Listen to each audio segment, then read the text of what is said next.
Hi, it's Christina with the Sisyphean Journal, and today we are looking at another one of those cases where it was a perfectly legitimate doctor performing the abortion, not the greasy old man in a coat hanger that supposedly was lurking in every street corner. So we are going back to 1858. Now, Olivia Ash worked for a farmer named Mr. Beckwith in Vermont in the summer and fall of 1857. She was 19 years old and lived with the family during her employment. At the autumn of that year, Olive returned to her family home in Sutton, Vermont. Now, on December 28th of 1857, Olive and her twin sister Olivia left their home and went by rail to the home of their cousin Levi Ulrich in Bradford, Vermont, ostensibly to visit his widowed mother. During that visit, Olive seemed to be in her normal health. Now, the sisters remained there for about 2 weeks, then said they were going to meet some friends at the Fairleigh Depot for an excursion into New York or Massachusetts. Instead, when they arrived at the Fairleigh Depot, they took a wagon to the home of Dr. William Howard. Now, on Friday, January 29th, 1858, Olive's mother, Mehitabel, got a telegram telling her to come quickly to Dr. Howard's home. She complied and was able to be there when her daughter died at around 6 o'clock that evening. Dr. Howard got a coffin for Olive, and the twins' mother took the body by train home to Sutton. But somebody must have spilled the beans, because on February 3rd, Olive's body was exhumed for an autopsy, which was performed by Dr. Frost and witnessed by some other doctors. Okay, so one of the reasons that abortion rights supporters say that there weren't nearly,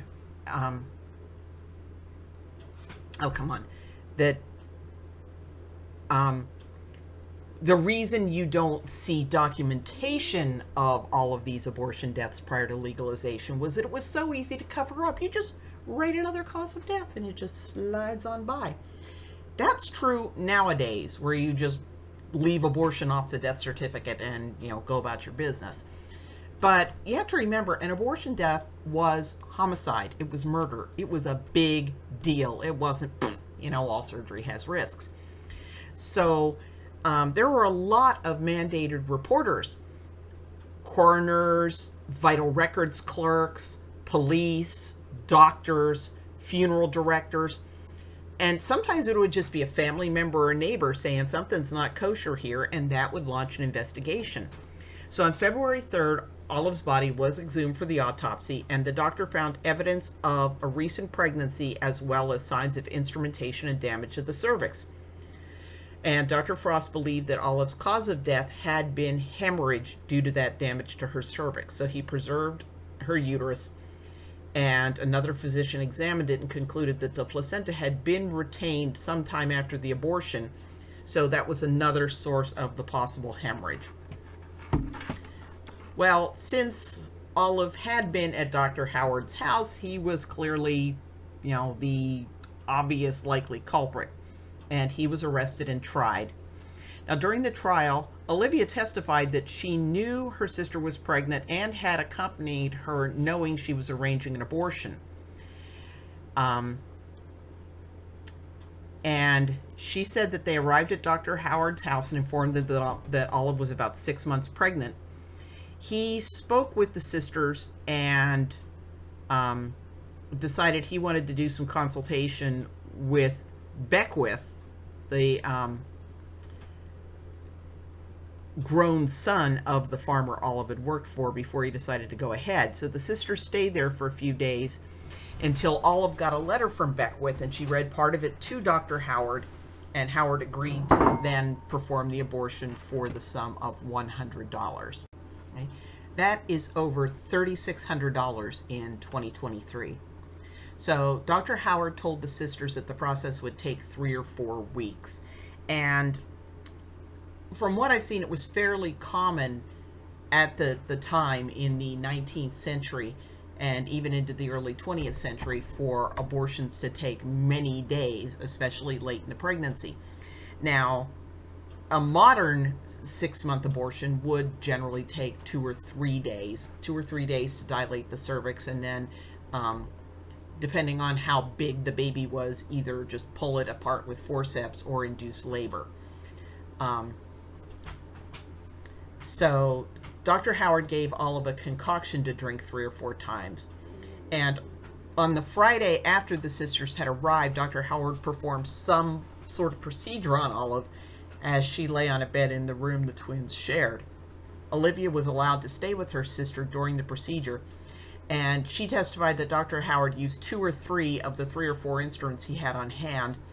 He said that she said that Olive was in a lot of pain during the procedure, which took 2 or more hours and resulted in a gush of fluid. Now, the following day, Howard performed another similar procedure on Olive, who clutched her sister's hand and reported that she was in a lot of pain, and she bled profusely. After this second operation, Olive kept to her bed. That night, Howard performed yet another procedure that was very painful. This time, he used instruments, then reached in with his hand and pulled out a fetus, which Olivia reported as being about 2/3 the size of a newborn. Dr. Howard removed the fetus from the room, and Olivia never saw it again. Olive bled after this, but not nearly as profusely, but her behavior afterwards struck Olivia as violent and irrational. Now, there was other testimony corroborating Olivia's story. Bloody clothing, bloody bedding, and in one case, a woman who worked at the house reported that she'd seen the dog digging around underneath the office privy, and it had dug up a fetus that looked to be about 4 or 5 months. Now, there were some defense witnesses, but they evidently weren't enough to overcome the prosecution witnesses. Dr. Howard was not found to have been treating Olive for a miscarriage.